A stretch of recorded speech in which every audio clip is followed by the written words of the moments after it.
Watch Dr. Drew's new show at 9 on HLN. Weeknights on HLN. The California Medical Association, which I am a member, have recommended the following: the rescheduling of medical cannabis, regulating recreational cannabis similar to alcohol and tobacco, taxing cannabis, facilitate dissemination and risks and benefits, and refer for national action. Is California being looked at askance by the rest of the country and by the White House, or are they being looked at as someone who's leading the way into the next century?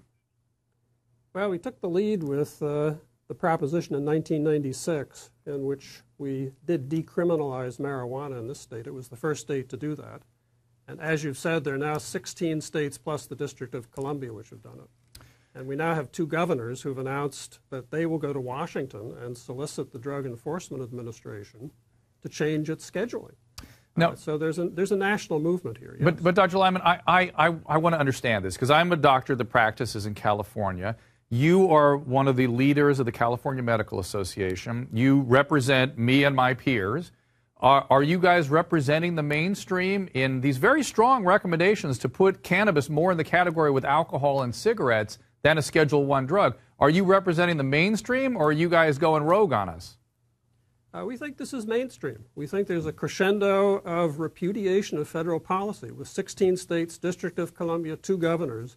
This is something that's more than just a little bit of unhappiness out there. There are 3 things that push us this way. The first is, as you pointed out, we as physicians are now made the gatekeepers for cannabis, for people's access to it. But we've discovered there's no gate. There's no regulatory structure we can depend on to know the strength, the potency, the safety of this stuff. There's no regulatory structure there. Dr. Sabet, you disagree with this? Well, yeah, I mean, simply medicine needs to be determined by science and the scientific process, not by popular vote in the ballot box. And actually, there are medicinal properties in marijuana. We've synthesized already a couple of those components. Today, you can get them if you have a doctor's prescription. One's called Marinol, another's called Sesamet. There's actually a way to do this through the FDA, who makes that determination. But to have something, called Purple Haze or Banana Kush put out there as medicine is pretty ludicrous. I mean, the issue is you don't need to legalize marijuana in order to do the research. The feds could speed up research. I've urged them to do so. I hope they do. There's already research going on, some exciting research of some drugs that have been approved abroad in Europe that are marijuana-based. So, we don't smoke opium to get the effects of morphine. We don't need to smoke the raw marijuana plant to get its potential therapeutic effects.